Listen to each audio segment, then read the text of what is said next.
Hello बच्चों, welcome back to my channel. कैसे हैं आप सब लोग। आप लोग की जो DSSB PGT की वैकेंसी आई है, इसमें जो बच्चे कॉमर्स से हैं उन लोग के लिए मैं प्रैक्टिस सेट लेकर के आई हूँ।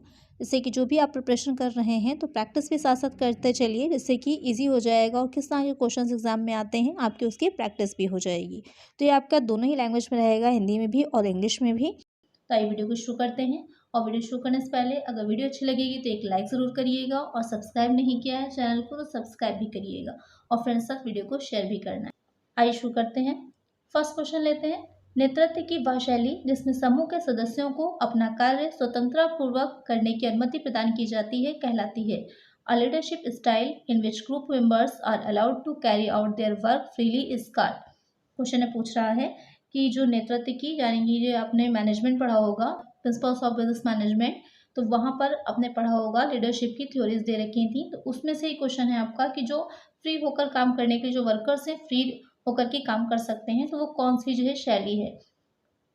निर्बाध शैली, जनतंत्रीय शैली, निरंकुश शैली, पैतृक शैली, यानी कि free rein style, democratic style, autocratic style, या फिर पैटर्नलिस्टिक स्टाइल। तो वो हो जाएगा जहाँ पर फ्री होकर काम करते हैं, यानी कि कहने का मतलब ये है कि अगर आवश्यकता हो, कोई नीड होती है तो फिर वो एडवाइस ले सकते हैं, लेकिन उनको कोई रोक टोक नहीं होती, वो अपना काम आसानी से कर सकते हैं। वो शैली हो जाती है निर्बाध शैली, यानी कि free rein style. Correct answer क्या हो जाएगा? Option A. नेक्स्ट क्वेश्चन है। सोपान श्रृंखला सिद्धांत का प्रतिपादन किया था। Scalar chain principle had been given by F.W. Taylor, Henry Fayol, Elton Mayo, Max Weber. तो यहाँ पर ये भी क्वेश्चन आपका किससे लिया गया है? ये भी लिया गया है प्रिंसिपल्स ऑफ बिजनेस मैनेजमेंट से। तो वहाँ पर पूछ रहा है कि स्केलर चेन, तो आपने पढ़ा होगा, साइंटिफिक मैनेजमेंट पढ़ा होगा, यानी कि जो वैज्ञानिक प्रबंध का सिद्धांत था किसने दिया था? F.W. टेलर ने दिया था। और जो आपके प्रशासनिक प्रबंध के सिद्धांत थे, जिसमें 14 प्रिंसिपल्स दिए थे, 14 सूत्री सिद्धांत जिसे कहते हैं, वो किसने दिए थे? हेनरी फ्योल ने दिए थे। उसी सिद्धांत में से एक ये सिद्धांत है जो आपको सोपान श्रृंखला का, ये किसने दिया है? हेनरी फ्योल ने दिया। तो एक आंसर क्या हो जाएगा? Option B. इसके सारे सिद्धांत एक बार देख लीजिएगा, कोई सही पूछ सकता है। अक्सर आदेश की एकता का सिद्धांत जो है काफी पूछता है एग्जाम में, तो उसको भी देख लीजिएगा। नेक्स्ट क्वेश्चन है। अभिप्रेरणा का संबंध है। Motivation is related to. यहाँ पर आपको बताना है कि जो मोटिवेशन होता है वो किससे रिलेट करता है? प्लानिंग से, कंट्रोलिंग से, लीडरशिप से, ऑर्गेनाइजिंग से। ऐसे तो ये सारे ही आपको पता होगा, मैनेजमेंट के फंक्शंस होते हैं, मैनेजमेंट के जो कार्य होते हैं, ये चारों ही आ जाएंगे उसमें से। तो यहाँ पर जो अभिप्रेरणा यानी मोटिवेशन डायरेक्ट जिससे कनेक्ट होगा वो हो जाएगा लीडरशिप। जो लीडर होता है वो मोटिवेट करता है। जैसे कि आप क्लास में ही देखिए, क्लास में जैसे कोई टीम बनाई जाती है, या गेम्स में अगर देखें कोई टीम बनाई जाती है, तो जो टीम का कैप्टन होता है, जो लीडर होता है, वही तो मोटिवेट करता है, पूरी टीम को एक करके रखता है आगे बढ़ने के लिए, इससे कि वो अच्छा खेल सकें। अक्सर ये देखिए, क्रिकेट में स्पेशली देख लीजिए, ये कभी कभी टीम हार रही होती है, लेकिन जो कैप्टन होता है ना, वो कैप्टन पूरी टीम को जोड़ के रखता है, और उसमें एक ज़्यादा मोटिवेशन देता है, जिससे कि वो हारा हुआ खेल भी कभी कभी जीत जाते हैं। तो यहाँ पर करेक्ट आंसर क्या हो जाएगा? Option C. नेक्स्ट क्वेश्चन है। कार्ल पियर्सन का सहसंबंध गुणांक ज्ञात किया जा सकता है। The Karl Pearson coefficient of correlation can be computed between two variables, two attributes, two numbers, two assumptions. तो ये क्वेश्चन किससे लिया गया है? ये लिया गया आप लोगों का बिजनेस स्टैटिस्टिक्स से लिया गया है। तो यहाँ पर जो कार्ल पियर्सन का कोफिशिएंट पूछा है, यानी कि जो हम निकालते हैं कोरिलेशन, तो किसके बीच में जो है निकालते हैं? तो आपको पता ही होगा, जो कोरिलेशन निकाला जाता है वो दो वेरिएबल्स के बीच में निकाला जाता है, दो चरों के बीच में निकाला जाता है, प्लस से -1 या फिर +1 के बीच में ही आता है। तो यहाँ पे यानी कि निगेटिव भी हो सकता है और पॉजिटिव भी हो सकता है। तो यहाँ पर करेक्ट आंसर क्या होगा? Option A. बिजनेस स्टैटिस्टिक्स के अगर आपको और भी क्वेश्चंस अच्छे देखने हैं, उसमें न्यूमेरिकल भी इंक्लूड होंगे, तो इसकी अलग से प्लेलिस्ट पूरी बनी हुई है, तो आप लोग वो देख लीजिएगा। इसका लिंक मैं डिस्क्रिप्शन में दे दूंगी, या फिर जो है आई बटन में भी दे दूंगी, आप तो वो देख लीजिएगा। उसमें काफ़ी क्वेश्चंस डिटेल में मैंने समझाए हुए हैं, तो आपकी बिजनेस स्टडीज की कंप्लीट प्रैक्टिस हो जाएगा, पूरा सिलेबस कवर है उसमें। नेक्स्ट क्वेश्चन पर चलते हैं। मार्शल के अनुसार उपभोक्ता की बचत का आधार है।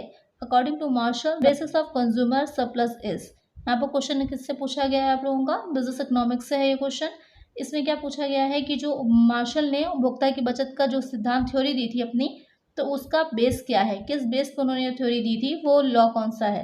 Law of equimarginal utility, law of equal proportions, law of diminishing marginal utility, law of variable proportions. तो क्वेश्चन में जो पूछ रहा है कि जो उपभोक्ता की बचत का सिद्धांत है, कंज्यूमर सरप्लस है, वो किससे लिया गया है, किस सिद्धांत के बेस पर है, तो सम सीमांत उपयोगिता नियम, सीमांत अनुपातों का नियम, सीमांत उपयोगिता ह्रास नियम, प्रगतिशील अनुपातों का नियम।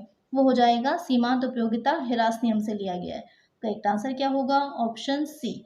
यानी कि जैसे जैसे हम अगली यूनिट को लेते जाते हैं, अगली इकाई का कंजम्पशन करते जाते हैं, उपभोग करते जाते हैं, वैसे जो उससे मिलने वाली जो हमें यूटिलिटी होती है, उपयोगिता या संतुष्टि होती है, वो धीरे धीरे क्या होती है, घटती चली जाती है। एक टाइम पर आता है कि वो माइनस हो जाती है, वो शून्य हो जाती है, उसके बाद क्या होता है, वो माइनस में चली जाती है, यानी कि निगेटिव होने लगती है। तो यहाँ पर करेक्ट आंसर क्या होगा, ऑप्शन सी।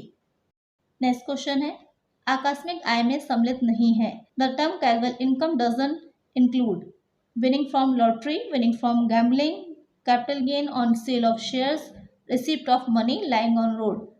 तो यहाँ पर क्वेश्चन किससे लिया गया है, जो आकस्मिक आय है, इनकम टैक्स का क्वेश्चन है। तो यहाँ पर क्वेश्चन किससे लिया गया है, इनकम टैक्स से लिया गया है कि जो आकस्मिक आय होती है, कैजुअल इनकम होती है, उसमें क्या चीज़ें नहीं आती हैं। आपने पढ़ा होगा कि इनकम टैक्स में 5 हेड होते हैं, income from salary, income from house property, profit from business and profession होता है, कैपिटल गेन होता है और इनकम फ्रॉम अदर सोर्सेज होता है।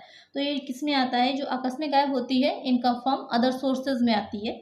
तो उसमें कौन सी चीज़ नहीं आती है, तो उसमें शामिल आपका नहीं होगा अंशों के विक्रय पर जो पूंजी लाभ होता है, वो इसमें शामिल नहीं होगा, वो आपका कैपिटल गेन में जाएगा। बाकी लॉटरी है या फिर जो गैम्बलिंग से होगा या फिर कोई राशि ऐसी है जो रोड पर पड़ी हुई मिलती है या कोई बेनाम जो है आय होती है, वो सब किस में जाती है, इनकम फ्रॉम अदर सोर्सेज में जाती है। तो एक आंसर यहाँ पर क्या है, ऑप्शन सी। नेक्स्ट क्वेश्चन है, नियंत्रण प्रक्रिया संबंधित होती है। The process of controlling is concern with measurement of the actual performance, setting up of standards, assigning the task, determination of goals। Question में कह रहा है जो कंट्रोलिंग होती है, नियंत्रण होता है, उसकी जो प्रोसेस होती है वो किससे रिलेट करती है, कि वास्तविक निष्पादन के मापन से, मानकों के निर्धारण से, कार्यों के अभिहस्तांकन से, लक्ष्यों को निर्धारित करने से। तो किससे रिलेट करती है, वो हो जाएगी वास्तविक निष्पादन के मापन से। कंट्रोल का मतलब यही होता है, कंट्रोलिंग इसीलिए की जाती है कि जो भी स्टैंडर्ड हमने डिसाइड किए थे उसी के अकॉर्डिंग ही काम हो सके। चाहे वो आप उसमें ले लीजिए कि कॉस्ट सही आए या फिर जो है कोई अपव्यय ना हो, मटेरियल का मिसयूज ना हो, या फिर जो वेस्टेज ना हो, इन सब से रिलेटेड होता है। तो किसमें हो जाती है कि जो एक्चुअल में निष्पादन हो रहा है, परफॉर्मेंस दी जा रही है, वो सही हो। तो एक आंसर क्या होगा, ऑप्शन ए। नेक्स्ट क्वेश्चन, अधिकार अंश का आशय है वे अंश जो, राइट ऑफ शेयर्स मीन्स दो शेयर्स विच आर। तो यहाँ पर पूछ रहा है जो राइट शेयर्स होते हैं, आपने पढ़ा होगा कॉर्पोरेट अकाउंटिंग में अधिकार अंशों के बारे में। तो यहाँ पर उससे पूछ रहा है कि वो कौन से शेयर्स होते हैं। Issued to directors, offer to existing share holders, offer to existing debenture holders, issued to creditors of the company. तो क्वेश्चन में जो पूछ रहा है कि अधिकार अंश का क्या आशय है या फिर ये अंश किस तरह के होते हैं, तो वो हो जाएंगे कि जो पहले से हमारे अंशधारी होते हैं, शेयर होल्डर्स होते हैं, उन्हीं को दिए जाते हैं। तो क्या होगा correct answer, offer to existing share holders. इसीलिए इसको अधिकार अंश बोलते हैं, क्योंकि उनका राइट पहले होता है कि उन अंशों को वो ले, उन शेयर्स को वो ले। एक आंसर होगा ऑप्शन बी। कॉर्पोरेट अकाउंटिंग की भी वीडियोस आपको मिल जाएंगी मेरे चैनल पे, अलग से प्लेलिस्ट है, उसको एक बार देख लीजिएगा। पूरा आप लोग का जितना भी सिलेबस है वो कवर हो जाएगा।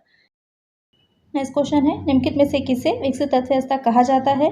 विच of the following are referred to as the developed economies. countries earning huge industrial profits, countries having large per capita income, countries advanced in technology, countries proficient in trade and export। तो question में जो पूछ रहा है कि विकसित अर्थव्यवस्था किसे माना जाएगा। जैसे आपको पता ही होगा कि 3 तरह की होती हैं, विकसित है, विकासशील है और अविकसित होती हैं। तो यहाँ पर जो विकसित है, पूरी तरह से डेवलप्ड कंट्री है, वो कौन सी होगी। भारी औद्योगिक मुनाफा कमाने वाले देश, जहाँ पर इंडस्ट्रियल एरिया काफ़ी फैला हुआ है और काफ़ी उनको प्रॉफिट मिल रहा है। जिन देशों की प्रति व्यक्ति आय अधिक है, यानी कि जो उनके प्रति व्यक्ति आय है एक व्यक्ति की, वो बहुत ज़्यादा है। प्रौद्योगिकी में उन्नत देश, जिनकी टेक्नोलॉजी बहुत ज़्यादा उनके पास है। व्यापार और निर्यात में कुशल देश, जिनका एक्सपोर्ट इम्पोर्ट का बिजनेस जो है बहुत ज़्यादा फैला हुआ है। तो यहाँ पर कौन हो जाएंगे, जो जिनकी प्रति व्यक्ति आय अधिक होती है। किसी देश की खुशहाली उसकी जो कितना अच्छा ढंग से है या कितना विकसित है या कितना ज़्यादा उसके लोगों का जीवन अच्छा है, इसको जो निकाला जाता है वो प्रति व्यक्ति आय से ही निकाला जाता है। तो करेक्ट आंसर हो जाएगा यहाँ पर ऑप्शन बी। सिंपल सी बात है, अगर वहाँ के लोगों की आय ज़्यादा होगी तो टेक्नोलॉजी अच्छी है, तभी तो लागतें कम आ रही हैं, इसीलिए जो आय ज़्यादा हो रही है, हर तरह से देश डेवलप होगा। तो करेक्ट आंसर है ऑप्शन बी। नेक्स्ट क्वेश्चन है, स्कंद आवर्त अनुपात है inventory turnover ratio is activity ratio, profitability ratio, solvency ratio, liquidity ratio. तो यहाँ पर आपसे पूछा है जो इन्वेंट्री टर्नओवर रेशियो होता है वो कौन सा है। तो ये आपका क्वेश्चन जो आता है वो मैनेजमेंट में भी पूछा जाता है, फाइनेंशियल मैनेजमेंट में भी और मैनेजमेंट अकाउंटिंग में भी, दोनों में ही ये सिलेबस में आता है। ये बिजनेस फाइनेंस में भी इसको इंक्लूड किया जाता है इन्वेंट्री को। तो यहाँ पर ये अनुपात जो है वो किस तरह का होगा, तो आपने पढ़ा होगा रेशियो एनालिसिस के चैप्टर में कि अनुपात जो होते हैं प्रॉफिटेबिलिटी रेशियोज होते हैं, एक्टिविटी होते हैं, सॉल्वेंसी होते हैं, अलग अलग तरह के होते हैं।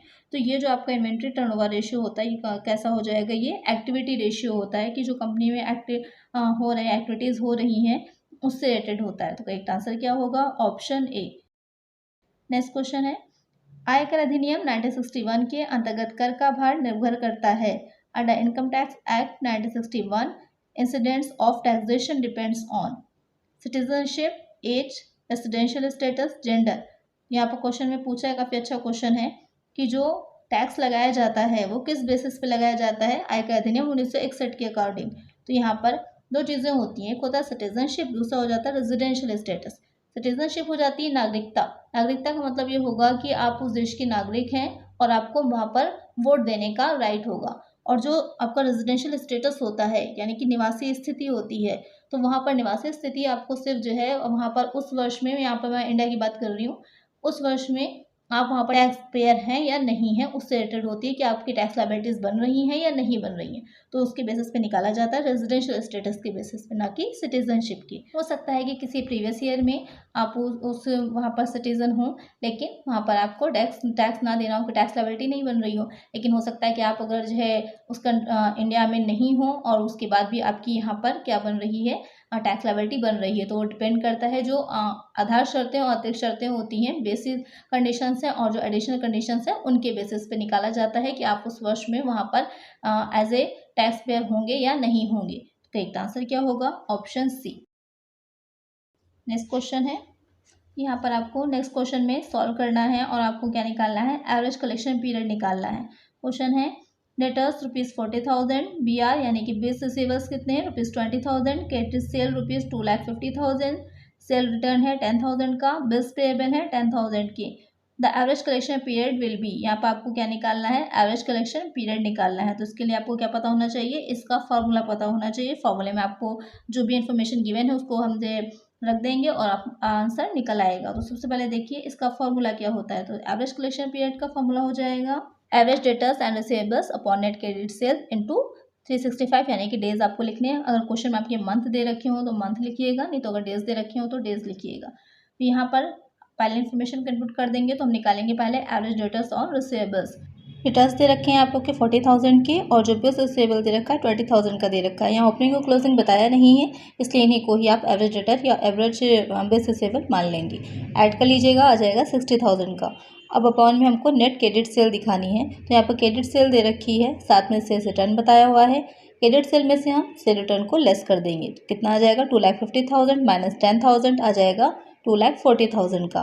नेट क्रेडिट सेल में आ जाएगा 2,40,000 इंटू, यहाँ पर आप देख रहे होंगे आंसर्स जो है वो मंथ में दे रखे हैं, तो इंटू हम 12 करेंगे। तो यहाँ पर अब इसको हम सॉल्व कर लेंगे, सॉल्व करेंगे तो कितना आ जाएगा, 3 मंथ आ जाएगा। यही हमारा आंसर हो जाएगा। तो करेक्ट आंसर क्या हो जाएगा, ऑप्शन बी। इस तरह के क्वेश्चंस को देख लीजिएगा, एग्जाम में अक्सर पूछे जाते हैं, तो वहाँ पर आपसे फार्मूला भी पूछ सकता है या फिर क्वेश्चन निकालने को भी कह सकता है, तो उसको आप लोग प्रैक्टिस कर लीजिएगा। नेक्स्ट क्वेश्चन है, किसी एक उत्पाद अथवा सेवा की मूल लागत की गणना करने की लागत रेखांकन विधि है।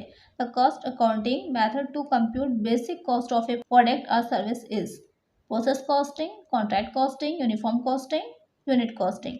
क्वेश्चन में पूछ रहा है, कॉस्ट अकाउंटिंग से आपका क्वेश्चन है कि किसी भी एक प्रोडक्ट है उसकी जो हम लागत निकाल रहे हैं तो उसका बेसिक जो मेथड होता है वो कौन सा होता है। तो उसके लिए यूज़ होता है यूनिट कॉस्टिंग। जब हम जो भी प्रोडक्ट हम बना रहे हैं उसकी जितनी यूनिट्स है वो सेम है, एक जैसी हैं, तो वहाँ पर हम यूज़ करते हैं यूनिट कॉस्टिंग का। एक आंसर होगा option D.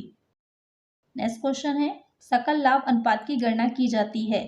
Gross profit ratio is calculated by.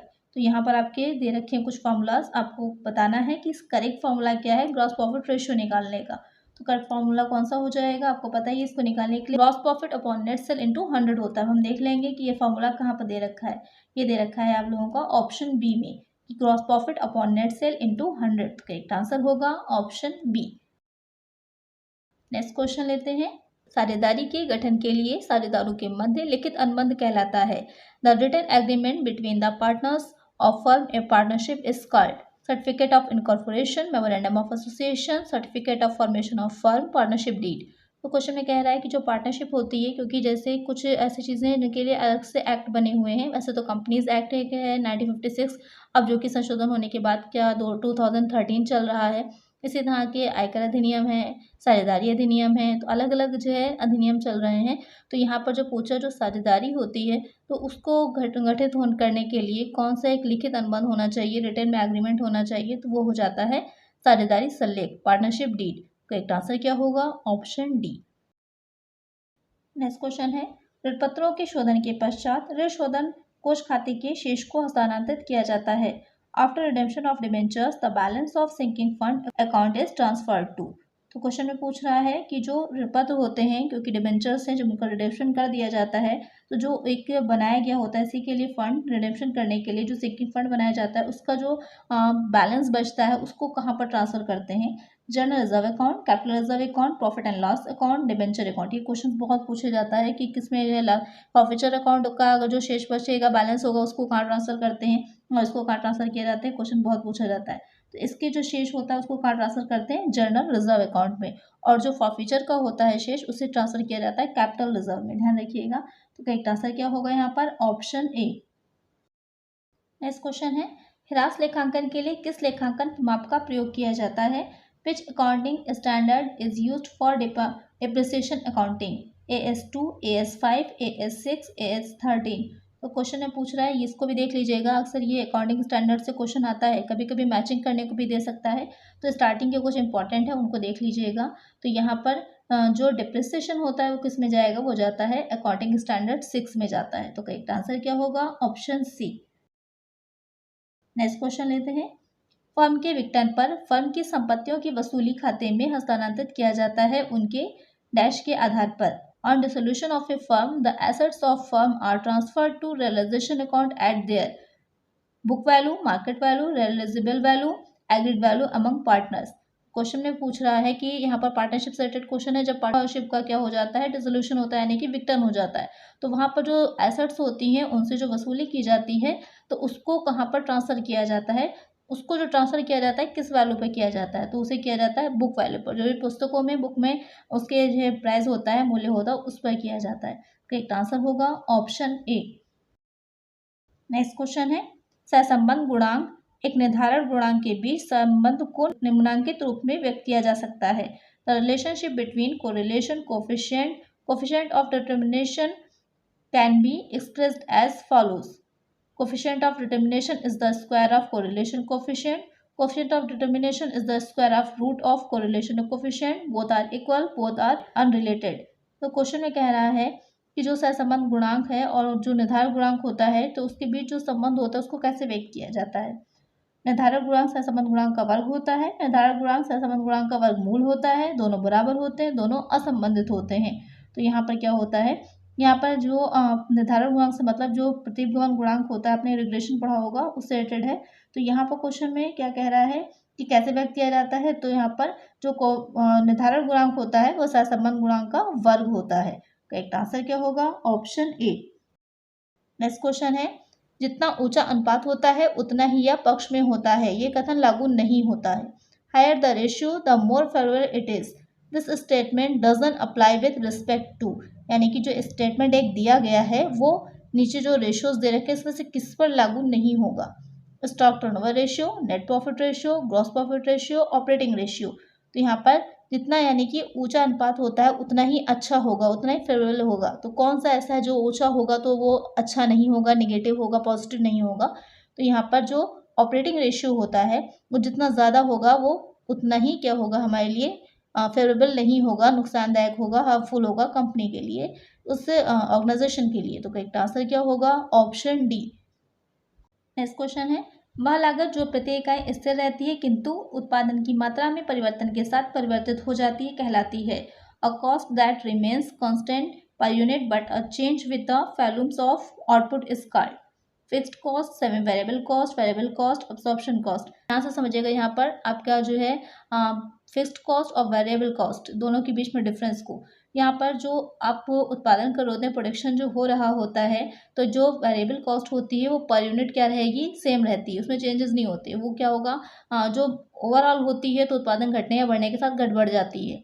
और लेकिन जो फिक्स्ड कॉस्ट होती है वो उसका अमाउंट सेम रहता है। जैसे कि आपने कोई कारखाना है, कोई फैक्ट्री है, रेंट पर ली है, तो आपका 10,000 अगर आपने रेंट दिया तो वो 10,000 रहेगा, भले ही आप वहाँ पर 5,000 यूनिट्स बनाएं या फिर 10,000 यूनिट बनाएं, लेकिन वहाँ पर जो पर यूनिट कॉस्ट होती है वो चेंज हो जाएगी।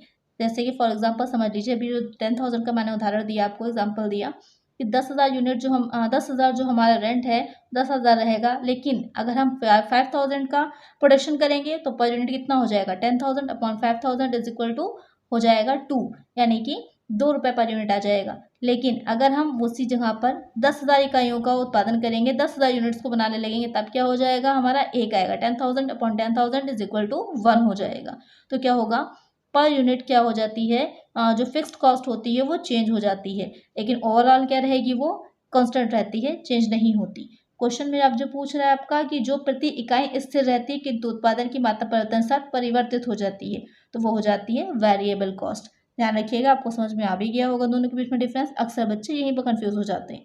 एक आंसर क्या हो जाएगा, ऑप्शन सी, यानी कि जो प्रति इकाई पर यूनिट होती है वो स्थिर रहती है, वो हो जाएगी वेरिएबल कॉस्ट, और जो प्रति इकाई पर यूनिट क्या होगी, चेंज हो सकती है, और जो उत्पादन हो रहा है उसमें चेंजेस के साथ ही वो हो जाती है फिक्स्ड कॉस्ट।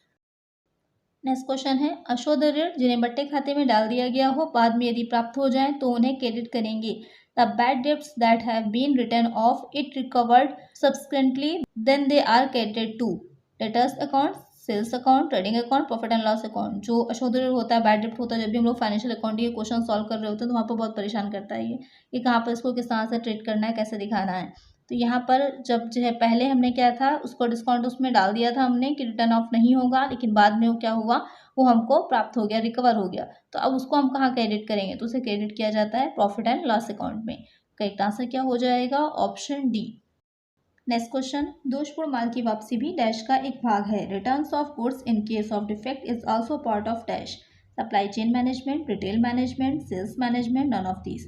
तो क्वेश्चन में पूछ रहा है कि जो कोई ऐसे प्रोडक्ट हैं जो आपने जो सेल किए थे लेकिन अब वो अच्छे नहीं हैं, उसमें कुछ खराबी है तो वो रिटर्न हो गए हैं, तो किसका एक पार्ट होता है, वो हो जाएगा सप्लाई चेन मैनेजमेंट का ही पार्ट होगा, कि जो भी दोषपूर्ण माल होता है वो रिटर्न होकर आ रहा है तो वो उसी का ही एक हिस्सा होगा। तो करेक्ट आंसर क्या हो जाएगा, ऑप्शन ए।